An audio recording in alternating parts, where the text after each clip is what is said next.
New Thought Media Network. We are a global broadcast network of positive music, media, and entertainment, inspiring humanity's evolution along the journey of enlightenment and creating a world of love, peace, empowerment, and prosperity for all. New Thought Media Network. Positively inspiring.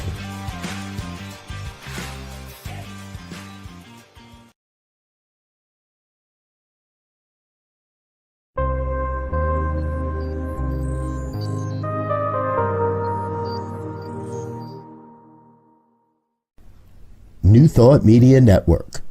We are a global broadcast network of positive music, media, and entertainment, inspiring humanity's evolution along the journey of enlightenment and creating a world of love, peace, empowerment, and prosperity for all. New Thought Media Network. Positively inspiring.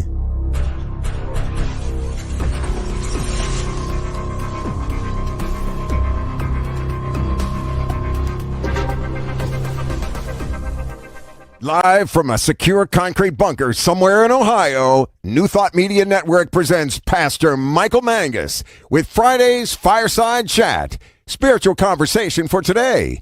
Here he is from the secret radio room, surrounded by thousands of watts, Pastor Michael Mangus. Well, hello there and welcome. This is the Friday evening Fireside Chat here on your New Thought Media Network.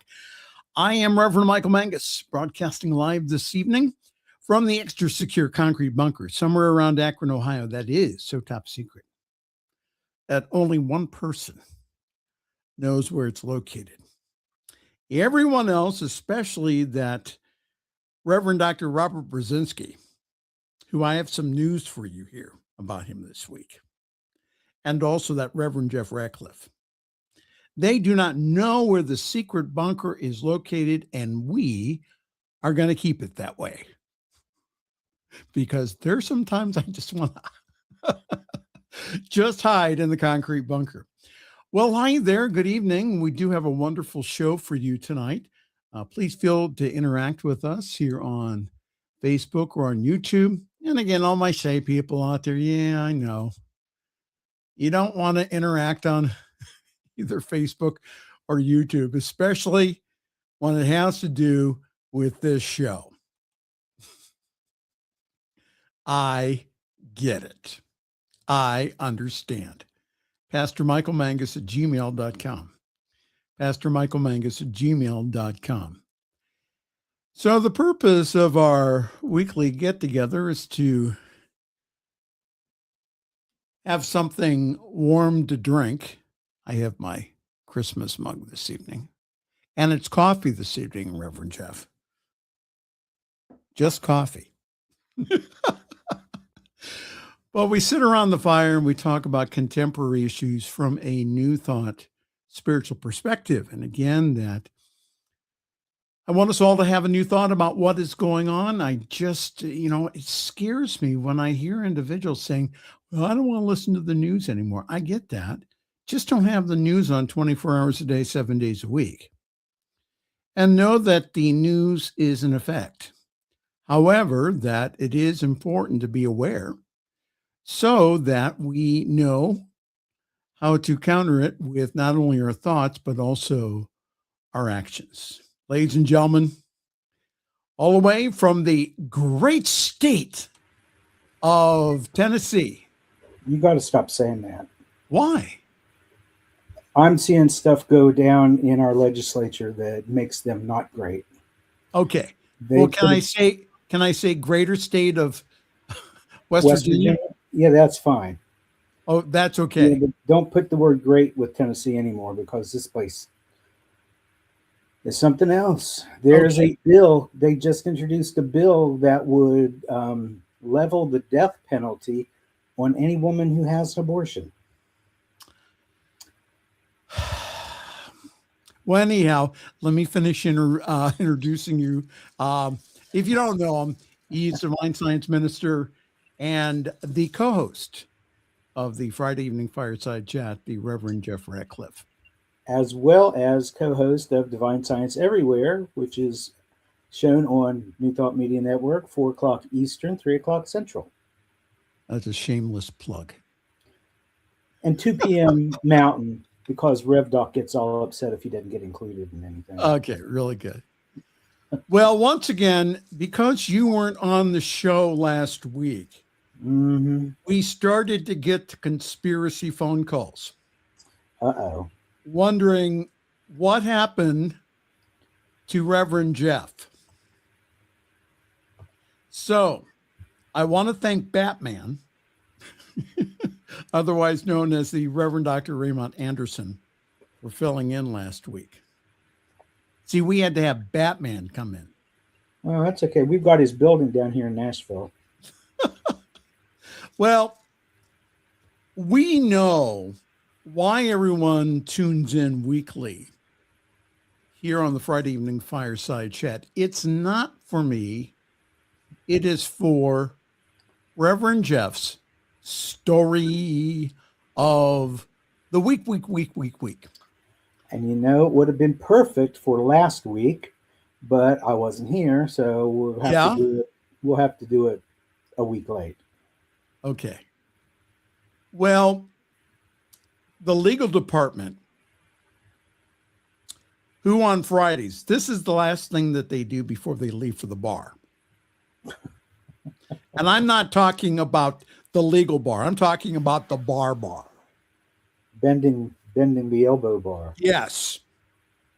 So before they go, our staff takes a look at your story.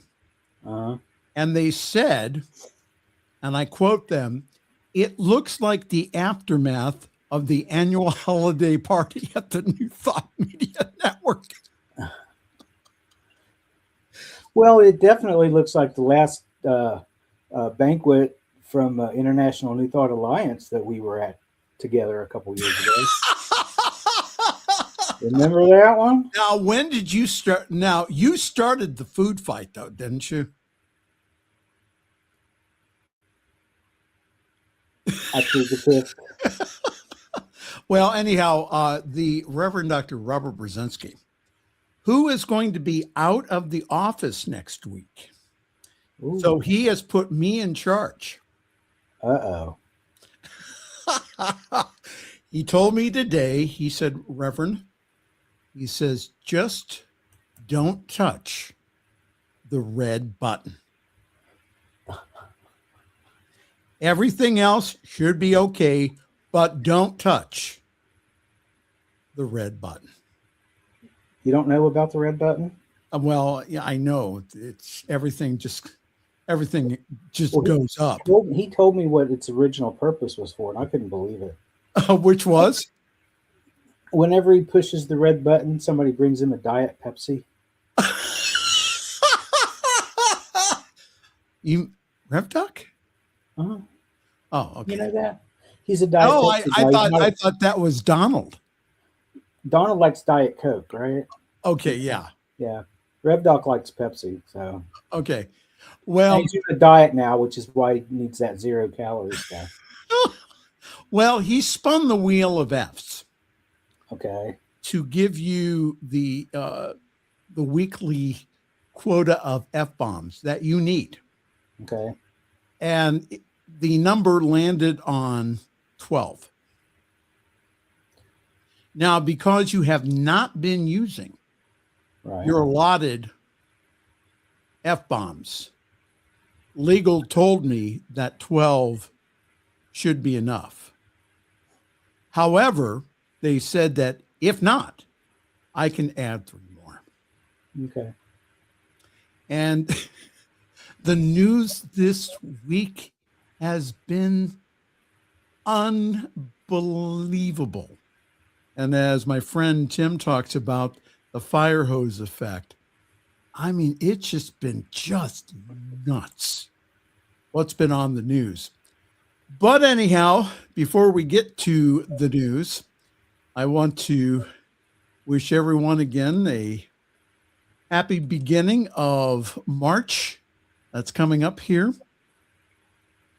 We are in the time of Lent, for the time of preparation here before Easter. We are also in the season of Ramadan, which is the Islamic time for prayer and fasting. And Passover this year starts on April 2nd. And my birthday this year lands on April 3rd, on Good Friday. Does that mean I have to go through the streets of Akron with the cross? No, but you have to let your hair down, get naked, and ride a horse through town. Now, hold it. Wasn't that, who was that? That was Joan of Arc, wasn't it?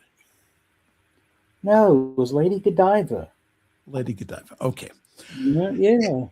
Anyhow, so this is a time of preparation here during the month of March. So I went online to see if there was any suggested practices for the month of March. And wouldn't you know that our friends, the Catholics, had all kinds of suggestions. Some of which I had to change just a little. And I'll just read a few here. So these are 20 things you can do for Lent. So think of what you typically spend a lot of money on. Do you buy too many clothes or eat out too often? Consider fasting from one of these and maybe donate the saved money to charity. Take on 40 days of doing something particular, like saying a particular prayer each day or doing 40 acts of kindness. Pray before work. What is the first thing that you do when you get to work? You check the email. Well, consider taking 5 minutes to pray. No, you know what? I got to stop you there. Okay. Because everybody I know who holds a job in the private sector prays when they get to work. Because what do they say? You hear the door open, and the first thing you hear is, "Oh God." Hold on. Okay, there you go. Thank you. Save money and donate it to charity. Spend 1 hour a week in special meditation. Go through your closet and find clothes that you can donate to someone in need.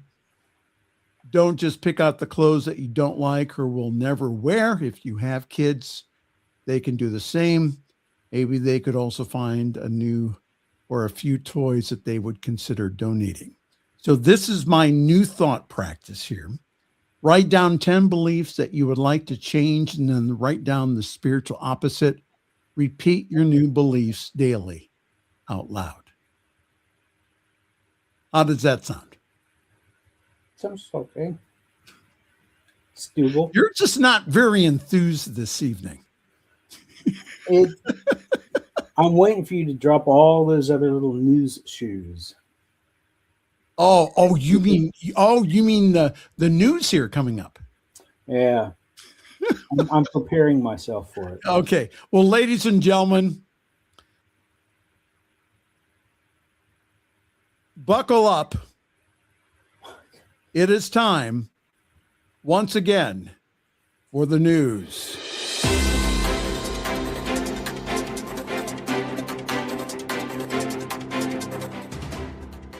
And now from SIN, the Spiritual Information Network, this is Reverend Frick, along with Reverend Frack. Reverend Frickin' and Reverend Frack. Reverend Frickin' and Reverend Frack. All right. Well, in the news today was that guy. Bill Clinton testified in the House Epstein probe, and he basically said, I did nothing wrong. And Bill Clinton answered questions from a House Oversight Committee as a part of its Jeffrey Epstein investigation. The former president said in his opening statement that he saw nothing and did nothing wrong.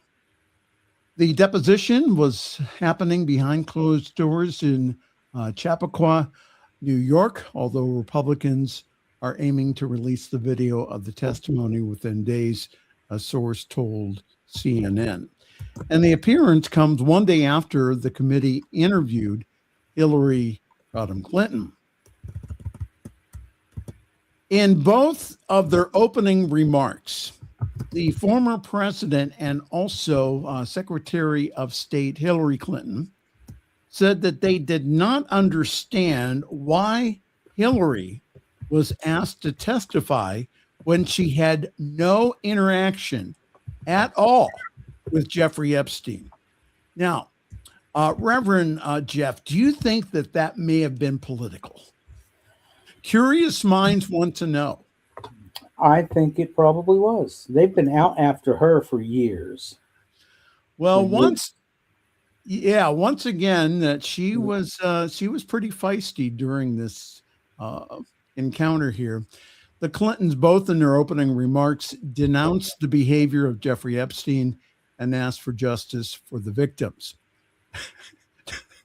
You are not going to believe this. The top Democrat on the Oversight Committee slammed Republicans for asking former Secretary of State Hillary Clinton questions about UFOs and old conspiracy theories like Pizzagate during her deposition yesterday. Well, and apparently they can't even abide by the rules that they set up, the rules of decorum that stated that this is going to be behind closed doors. And what does Lauren Boebert do? But take a few pictures and send them out to some guy to post on social media. Well, that's expected because Lauren Boebert is from Colorado. Well, and they do all kinds of things in Colorado. Yeah, but, you know. Including my boss, the Reverend Dr. Robert Brzezinski. Go ahead. Yeah, was it political from the Republicans? Yeah. And then, like I said, they couldn't even abide by their own rules. So, yeah. Well, my guess is this, that the Dems agreed with the Republicans to depose the Clintons so that in the future, the same can be done for Donald and Melania. Now, do you think that's going to happen while they are still in office?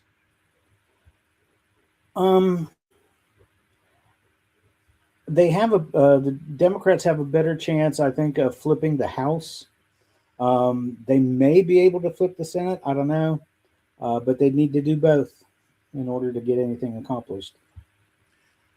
Well, I think that it's going to be very interesting. And again, that just having even the most salacious charges against Donald.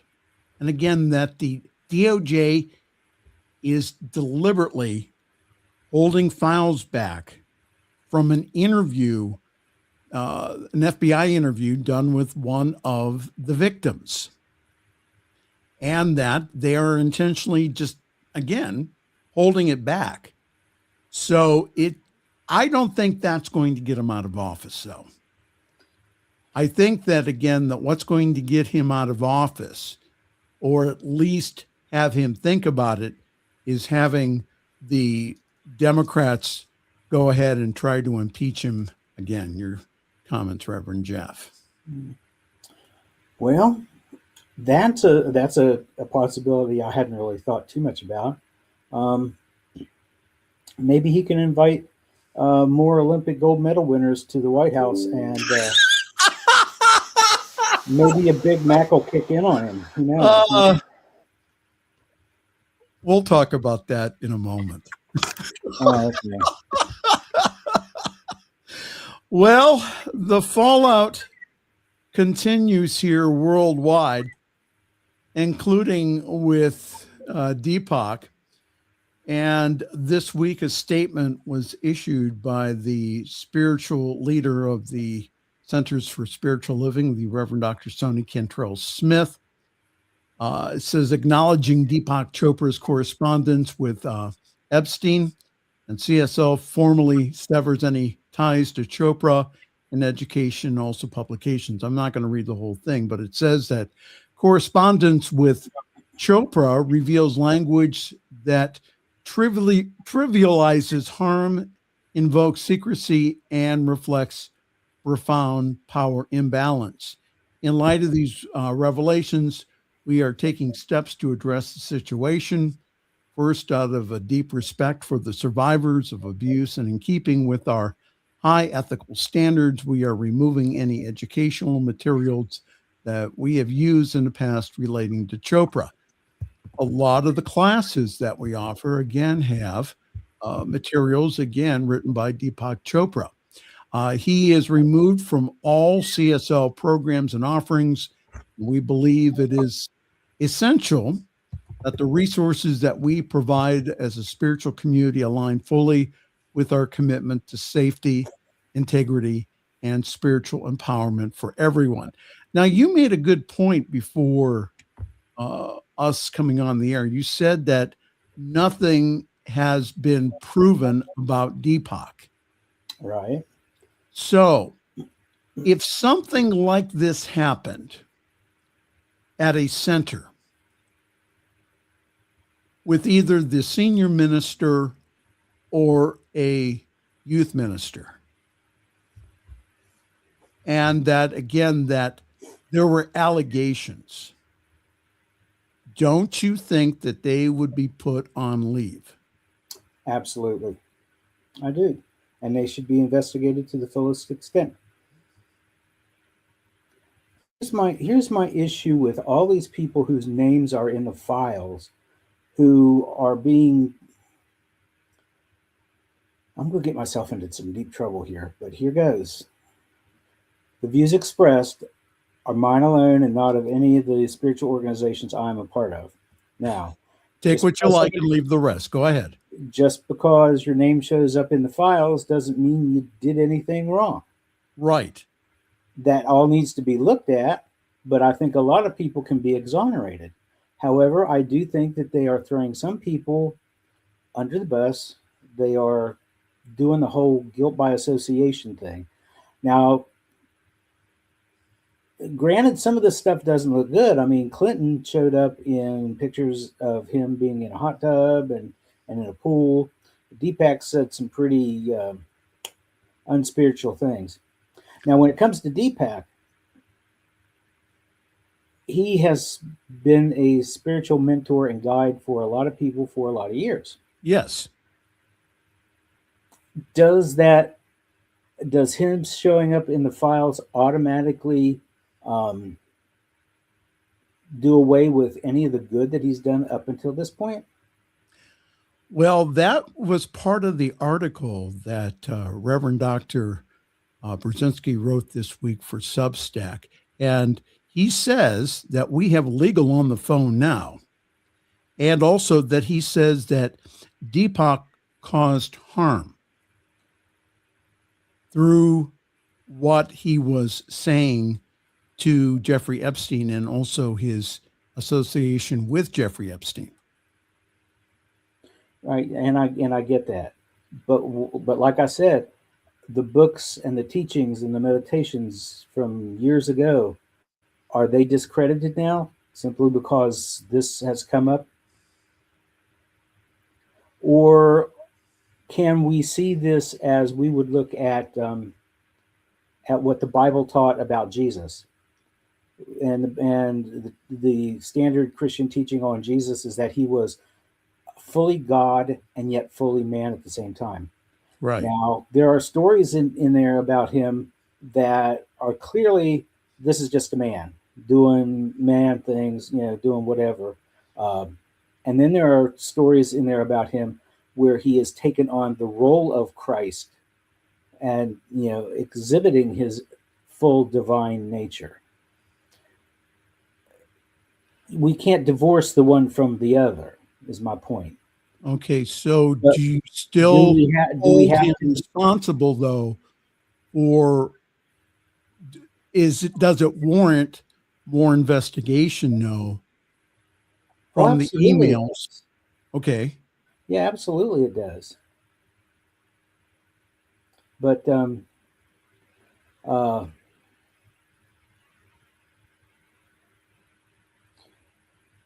not a lawyer. But nor do you play one on TV, but go ahead.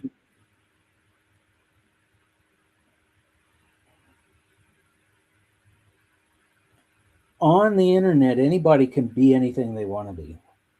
They can say things that they want to say because they're hiding behind the keyboard. There is relative anonymity. Okay. Here's the thing, though. With Deepak, he's not one of those anonymous people. But until it's, I mean, Rev Doc says Deepak caused harm by what he said. Maybe, but in a court of law, words are not enough to spark a person to, do something. But still out of caution, though. Well, right. Out of caution that I think that, and again, Unity has done the same thing this week, is that they've put an indefinite pause on any relationship with Dr. Chopra. So, again, you're not on our listserv for CSL, but the back and forth on the minister's listserv this week was interesting. Basically, it was, send them out to the desert, or, well, we are all one, or judge not, yet thee be judged. And again, I encourage everyone to read Reverend Dr. Brzezinski's article on Substack. So the whole point is that the allegations need to be taken seriously. And again, that I was talking to Robert today, and we asked the question of, again, what would we do if one of our ministers was alleged to abuse any child or teen? If there was brought to light text messages or emails that said the same thing, wouldn't there need to be a pause in that person's ministry at that center? And again, they would be relieved of their duties and investigated by the police and also CSL. I think that what's interesting is this. Most of the self-help spiritual community has been silent. All the heavy hitters have not said anything because, again, if you speak out, you may not get the next books deal. You may not get the next conference gig. You may not get the next endorsement for your book. So as we talked about last week with Dr. Lisa Rankin, who also has a wonderful article on Substack about the whole industry. She wrote that, again, that the whole self-help / spiritual complex, which, again, generates well over $1 billion a year, has a real shadow side that needs to be taken a look at. And that we all need to examine our shadows so it doesn't affect others or ourselves in a negative manner. Your comment. Yeah. I think that we all, like you said, should be doing some shadow work because there's been a lot of spiritual bypass going on in the spiritual community. And it's not just New Thought, but in Christianity in general. We see evidence of ministers being arrested for sexually abusing someone in their church. And I notice when it comes to talking about that stuff on social media, somebody is always quick to point out, well, that wasn't a drag queen, and that wasn't this, and that wasn't that. Yeah, but it was, because they're always the ones pointing the fingers at, it's the drag queens that are doing this, and this is the trans people doing this, and this is the gay people doing this. And, they act like their crap doesn't stink. No, it's the cisgender white males who do a majority of it. Yeah. So, but yeah, we need to be delving into Deepak's emails. One thing I would like to of course, I don't have the ear of anybody who's going to be doing any investigation, but I would definitely want to have them provide, if there was emails emails exchanged between him and young women, those need to be brought to light, redacted, of course. And then what emails that he had shared with Donald, with Jeffrey Epstein or Ghislaine Maxwell, what was the content of those? Just because he talks it doesn't mean he's doing it. That's why I'm saying I would like for them to definitely show whether he had exchanged emails with other women or younger women. I'd like to see the photographs. They've got pictures of Bill Clinton out there, and they've got pictures of Donald Trump out there. Surely to God, somewhere along the line, there's pictures of Deepak Chopra out there. Let's see them. Well, again, the reason I do not want to defend the man either. I just want to kind of sort of take a middle ground with this. Okay. Well, we are going to take the middle ground here by taking a break. And then we will have Reverend Jeff's story of the week. And I saw Tom Daniels this week at our broadcaster lunch, and he says that he's going to do more jingles for us. Awesome. Very cool. I wonder how much he's going to charge us this time. Well, if he loves it so much, he'll give us the family discount. The family discount? You mean you mean pro bono? Free? That's it. That sounds gratis. All right. Well, we are going to take a break here, and we'll have Reverend Jeff come back with his story of the week. This is the Friday Evening Fireside Chat here on your New Thought Media Network. Just wanted to let you know that this coming weekend at Summit Center for Spiritual Living, we'll have a great online service. That's at 10:30 Eastern, 7:30 Pacific time. Grab your cup of coffee, your tea, your espresso, your chai tea, and join us. We do have one of the best services, I do believe, in New Thought, because we balance the 3 M's, and that is music, meditation, and message. And this Sunday, we will have as our special guest speaker, New Thought Media Network superstar, the Reverend Michael Mangus. I pushed the wrong button. So this is live. I pushed the wrong button. So I'll say it again. So this Sunday, we're having as our speaker, the Reverend Michael Mangus.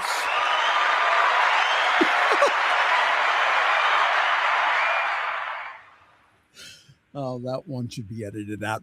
Okay, so go to summitcsl.org for more information on how to join our Zoom call and our services simulcast on the Summit Center for Spiritual Living of Akron Facebook page and also our YouTube page. Okay.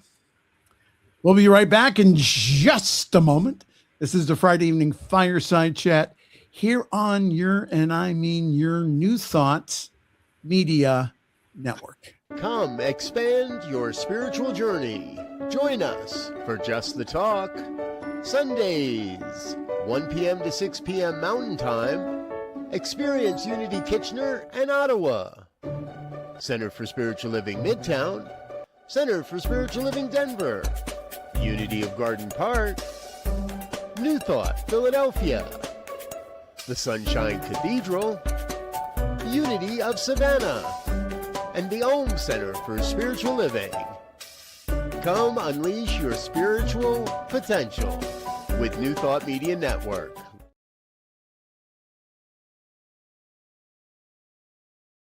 Please help us say thank you to all of our organizational sponsors, including the Hepperlin Foundation, Affiliated New Thought Network, International New Thought Alliance, Science of Mind Archives and Library Foundation, Center for Spiritual Living Denver, Center for Spiritual Living Midtown, New Thought Philadelphia, Center for Spiritual Living United Life, Sunshine Cathedral, Planned Happiness Institute, Summit Center for Spiritual Living, One Heart Retreats, Universal Joy Center, Unity Kitchener, Unity Spiritual Center Ottawa, Home Center for Spiritual Living, Satya Center, Begin Within Ministries, Center for Spiritual Living North Jersey, Unity of Savannah, and the Center for Spiritual Living Seattle, as well as all of our individual donors. On behalf of New Thought Media Network, thank you, and please like, share, and subscribe. New Thought Media Network, come be you. The views and opinions expressed by Pastor Michael Mangus are generally right. However, they are his own and do not reflect the views and opinions of New Thought Media Network, Centers for Spiritual Living, or any other person living or dead. As they say in the 12-Step Recovery Program, take what you like and leave the rest. Here again is Pastor Michael. Well, Tim showed up. Yeah, I saw that. Hey, Tim. He said, I'm finally here. And he said he got caught up in watching the Cleveland Cavaliers. A likely story. A likely story. Well, another thing that's coming up is the baseball season. And Tim likes the Cleveland Guardians. Okay. He's allowed. Okay. So you don't like sports at all? No, I'm not really a big sports fan if it's not like the Olympics. Okay. I like the Olympics. All right. It's variety. It's a little bit of everything. All I can't go through a prolonged season of one sport. Well, ladies and gentlemen, this is the moment that you have all been waiting for. It is time once again for Reverend Jeff's story of the week. Yeah, now here's the thing. Like I said a little while ago, this would have been better last week, but I wasn't here. Right. If you go ahead and put up my first picture, please. All right. The street picture, the street scene. Flung plastic beads, coins, and other trinkets can seem like treasures in the heat of a Mardi Gras moment, which was last week, if you recall correctly. But if you've ever seen the streets of New Orleans the morning after, you'd recognize only trash. If it was the night before, you'd be seeing more trash, peeing in the gutters and all kinds of weird stuff. At any rate, over 1,100 tons of garbage per year are dumped into local landfills in the New Orleans area. And countless of those plastic objects have been found time and time again clogging up their stormwater system. Oh, no. There's a group called Grounds Crew, and they're one of the nonprofits that's working to help reduce that kind of environmental footprint at Mardi Gras. So they operate within a coalition organized by the city's tourism association. And it's really cool. You put up I asked you not to put this picture up until I asked. Okay. All right. There it goes. And you wonder why I need my F-bombs. Go ahead.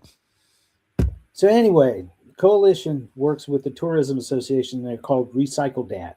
And that's what they've been trying to do. They gather up the plastic beads, the drink cans, and either try to repackage them or recycle them. Well, Grounds Crew founder Brett Davis assembled a large team of volunteers of all age groups, but he realized that the work of clearing the streets of all that toxic stuff, that cheap crap that nobody wanted, it was only just getting the city ready and prepared for the next time Mardi Gras rolled into town. So since the 2024 Mardi Gras season, he's managed to sell $1 million of interesting and or environmentally sound throws, as they call them. Davis is a New Orleans native, and he said that when he was a kid, there was always that desperation. You had to go out and catch something that came off of the parade floats at the city center. But, they made some regulations that prevented any logos or identifiable images on objects thrown from the floats. So there was no value to them anymore. And so the people who were on the floats just decided to get the the cheapest, least valuable stuff that they could afford. And that just kind of led to what they're calling bead fatigue. And now most of what's thrown from the floats is neither caught nor wanted in that, because it's not worth anything. So Davis's opinion was that this could all change if that, with what's thrown off the floats, was actually interesting and had some value. And so now you can put up that other picture. Oh, okay. Hold on here. There you go. These are members of the grounds crew, and they are creating biodegradable party favors and culturally smart alternatives, like tiny little burlap sacks with jambalaya spices, or they'll pack some of them with native flower seed mixes. And they've also got plant-based glitter as a way of cutting back on all that nasty party waste that we saw cluttering the streets. They're also working with some scientists to create seed beads. Two University of Louisiana scientists began experimenting with creating beads from algae. And one of the scientists uses a 3D printer to form the algae beads, and then he fills them with okra seeds. So this not only helps the beads break down faster as the okra germinates, but it encourages those who've got them, who catch these beads, to actually plant them. They'll get a little bit of a crop there. They have another scientist who approached the bead problem just a little bit differently. He's using the byproduct of sugarcane production. It's called bagasse. And what it is, basically, you're running your sugarcane or your sorghum through the mill, and it's extracting the juice, and it's leaving this fluffy plant material behind. And so they're using that leftover plant material to make these sugarcane beads. And they were thrown out for the first time this year. So the chief of staff for the New Orleans mayor said that the city used to measure the success of Mardi Gras based on the amount of trash that they collected. He said, but now there's a lot of reasons we have to make a change, and trying to keep some of that crap out of the landfill, that's good enough. If you remember how bad the city flooded 22 years ago when Katrina went through? Absolutely. Just imagine, how much worse it would have been with, all those beads clogging up everything. And I don't know, maybe they played a role in it. I don't know. But they're trying to make it better for the folks down there, cutting down on the trash and the landfill stuff. So how cool is that? I think that is excellent. And once again, ladies and gentlemen, that was Reverend Jeff's story of the week. Week. And not one F-bomb was harmed in the making of this story. Well, I don't know. After, I think, the next couple of stories. Uh-oh. Did you watch the State of the Union? Oh, fuck yes. I did. Oh, you did? I did. And I didn't even make it a drinking game. Why did you? We're always telling people they don't have to watch all the news, but they need to watch a little just to stay informed. Okay. I just wanted to see what kind of stupid shit he was going to come up with. And boy, howdy did he come up with a bunch. Well, and again, now, did you do the drinking game every time he told a lie? You took a drink? No. I'd still be drunk today if I'd done that. No, I didn't. I was not drinking that night. So I wanted a clear head about me. So I went ahead and it's really interesting to see what other countries' news organizations say about the United States. So I got something from the British Broadcasting Company, and it says that Trump's theatrical State of the Union address addresses and offers little hint of any change in course. Mm-hmm. Donald Trump delivered a combative State of the Union address on Tuesday night that hailed what he said was an America turnaround for the ages. And at a time when polls suggest that many in the U.S. are dissatisfied with the current state of the nation and with Trump's leadership of it, the president offered little hint of a change of course. And early on, he welcomed the U.S. Olympic men's hockey team to the gallery, and they even held up their gold medals as Republicans chanted USA, and even Democrats stood and applauded. That was a nice thing to do.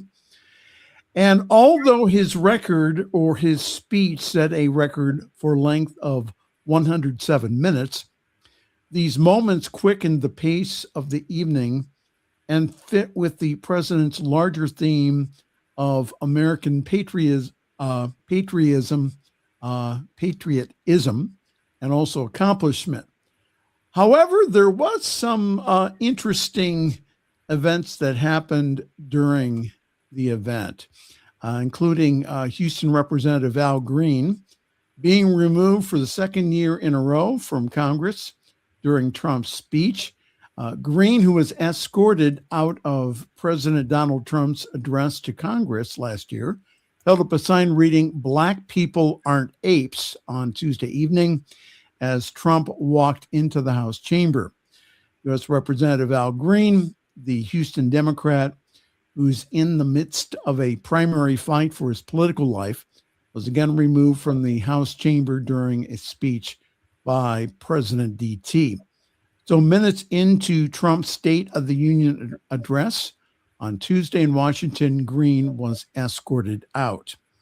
And last March, Green was also removed from the House chamber after interrupting Trump's speech to a joint session of Congress when he shouted and pointed his cane at the president.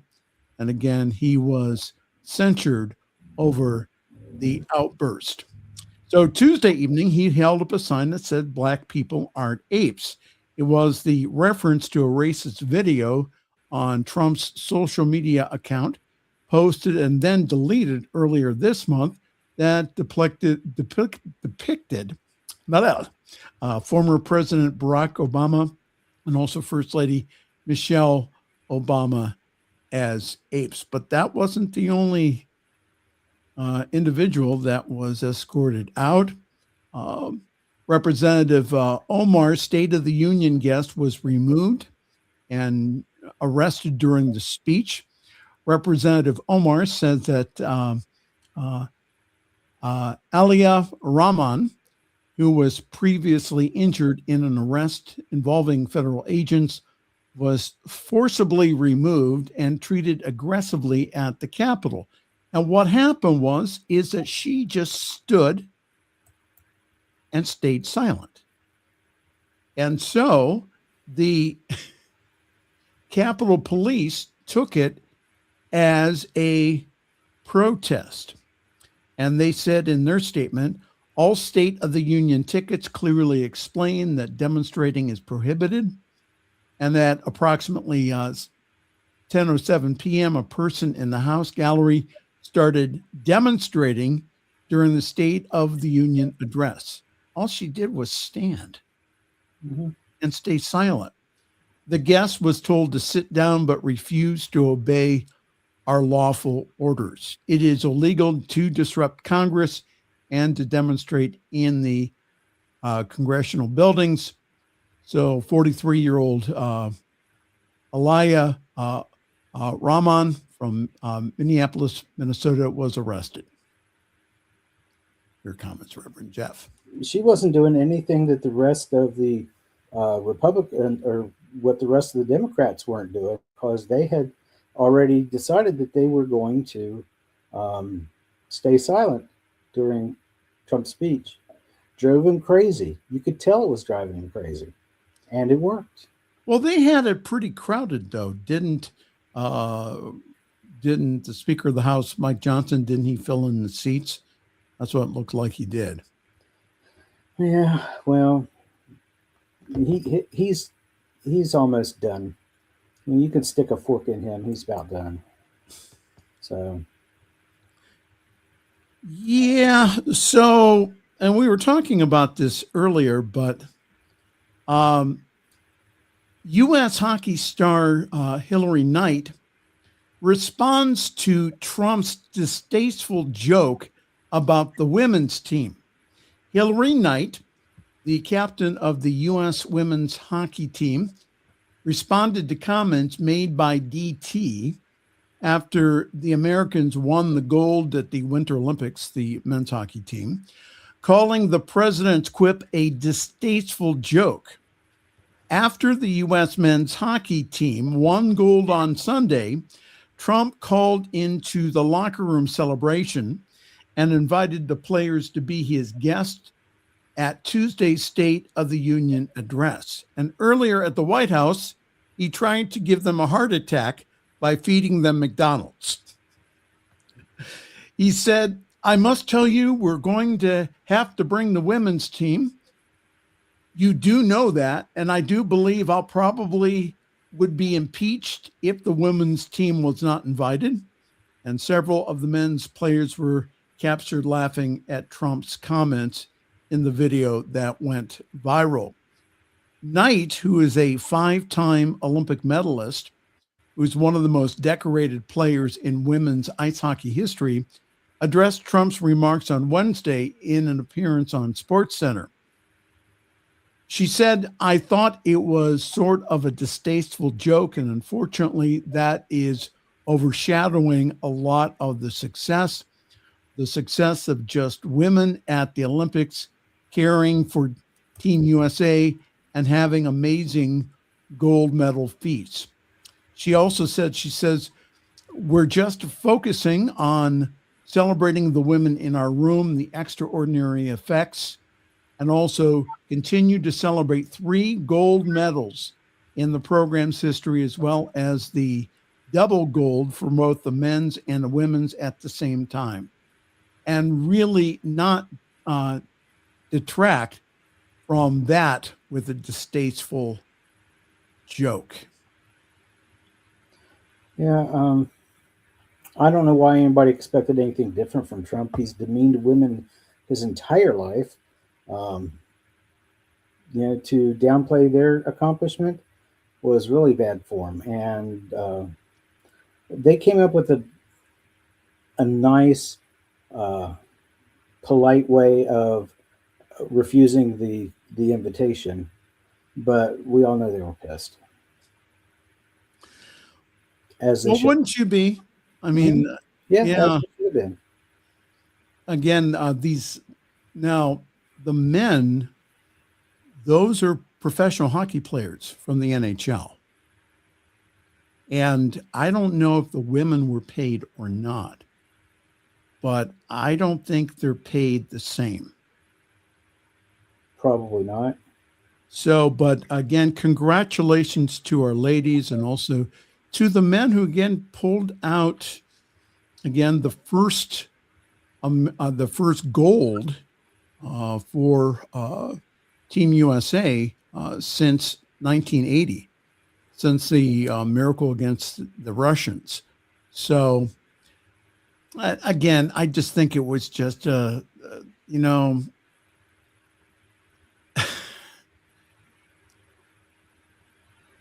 give the women their due. That's what I say. Give the women their due. They work their off, and it showed on the ice here. So again, by defeating a very tough Canadian team. All right. Are you ready for one more? And then we'll call it a night. Make it quick. Well, this is a nice story, though. Okay. I got this from the Good News Network just for you. Oh, okay. A teacher wins a $1 million prize for turning India's slums into hundreds of open-air classrooms. An Indian teacher who has established more than 800 learning centers across India for children who have never attended school has been named the winner of the $1 million Global Teacher Prize from GEMS Education. Located in over 100 slums and villages, Robo Nagy's classroom offers safe, inspiring spaces to help overcome the challenging conditions shaped by poverty, child labor, early marriage, and also a lack of infrastructure.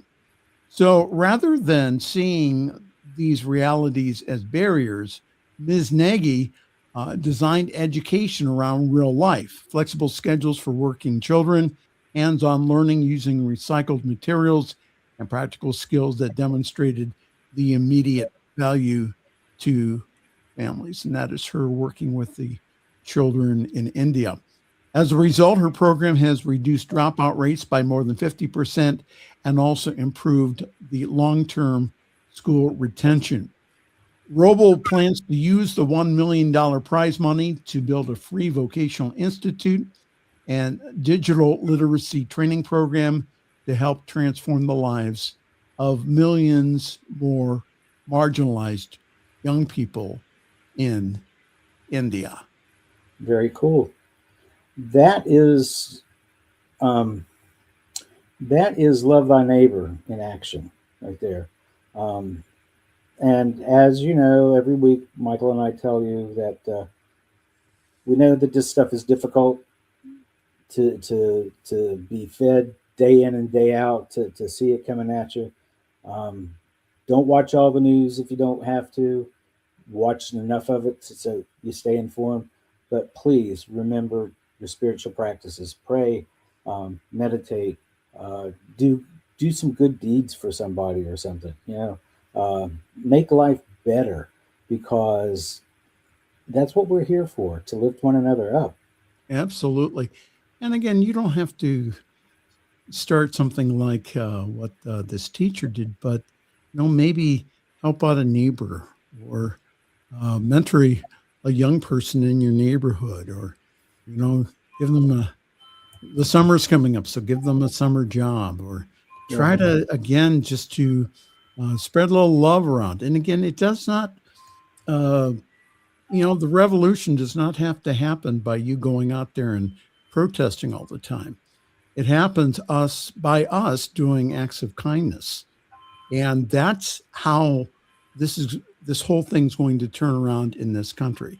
It's not by hating our enemy. No. It's not by calling them names. It's by understanding that that's a political viewpoint that they hold. We don't understand why. There's been a variety of opinions why, but that, again, to do what the master teacher Jesus and the Buddha and other teachers have told us to do, and that is to love our neighbor. So, and it also means that we still go out there and, again, to protest. So, we follow metaphysical spirituality, most of us, and that involves taking what's there in front of us and looking behind it to see, to tease out the definite truths in it, and to find the cause behind the effect we're seeing. Apply that to people. Apply that to people, and see behind their mask.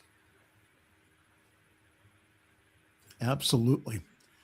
Well, Reverend Jeff, again, it's been another successful evening of the Friday Evening Fireside Chat. Well, we'll know for sure on Monday. Well, no, he's out of town. Yeah, that's right. So okay. I don't know. Then. Would you like a raise? I can, since I'll be in the office, I can go ahead and. Yeah, bring it on, baby. Okay, so I can get into the to the checkbook. There you go. Anyhow, well, thank you again, Reverend Jeff. Always love doing the show with you. And folks, we are out of time. And again, thank you for being with us this evening. And the reason we do the show again is not to dishearten you, but also to give you hope, to know that, again, that we can use our spiritual principles through these times. And again, to love our neighbor and also to use love. Love is the most powerful force in the universe. So it's not hating the other.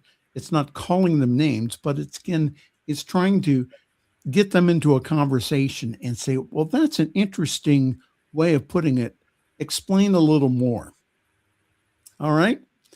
Well, again, have a great week. We will see you next week here on the Friday Evening Fireside Chat here on your New Thought Media Network. I am Reverend Michael, and I'm going to wish you a very pleasant good night and also have a great week.